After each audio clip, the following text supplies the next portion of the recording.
Maraming salamat, Vic Lima. Samantala, matapos naman pasukin ng mga nagpakilalang ahente ng PNP, CIDG ang tanggapan naman ng payagang Daily Tribune. Nanatili ang ilang pulis sa labas po ng gusali nito sa TM Calao, Maynila. At naroon pa rin ang ating kasamang si Cecil Lardizaban.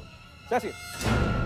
Yes, Henry, patuloy pa rin ang operasyon ng The Daily Tribune. Ito ay sa kabila ng kahit na may 3 pulis na nagbabantay mula pa kaninang madaling araw. Ito mga pulis ay taga Camp Crame. Nandito sila sa labas ng opisina o labas ng opisina ng Daily Tribune sa 8th at 9th floor ng GLC building dito sa may TM Calao, Manila. Nauna rito, pinasok ng mga taga CIDG at Manila Police ang opisina ng Tribune kaninang madaling araw.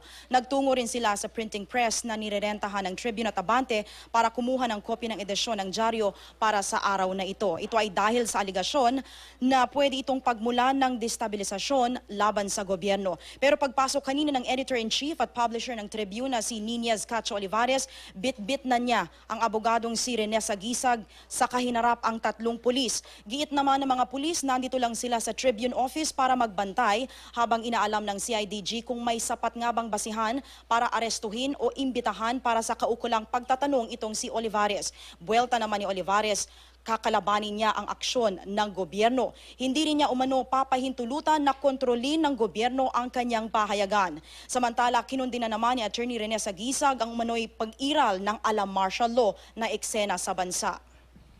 I'll be damned if I let them control me. No way. So they either stop me from, they close it down because we're going to publish. Now, if they insist on are not publishing or publishing something that they want us to publish, then I'm going to fight it. So I want to see how good Lumibaw can be as editor-in-chief. That is what taking over means. Wala na decision sa Tribune.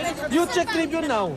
I told them, when we were discussing it, I told them, nakikialam ba kayo dun sa mga reports nila? Sabi niya, no sir. Sabi ko, wag na kayong makialam. That was the decision reached this morning. Sa kabila ng deklarasyon ng PNP na kokontrolin na nga nito ang operasyon ng The Daily Tribune, sinabi naman itong si Mike Defensor, katulad ng nakita natin kanina, na walang plano ang gobyerno na ihinto ang operasyon o kaya'y mag-take control dito sa operasyon ng The Daily Tribune. Samantala, Henry, ngayon ay kahit medyo may konting tensyon dito sa opisina ng The Daily Tribune, makikita naman natin sa aking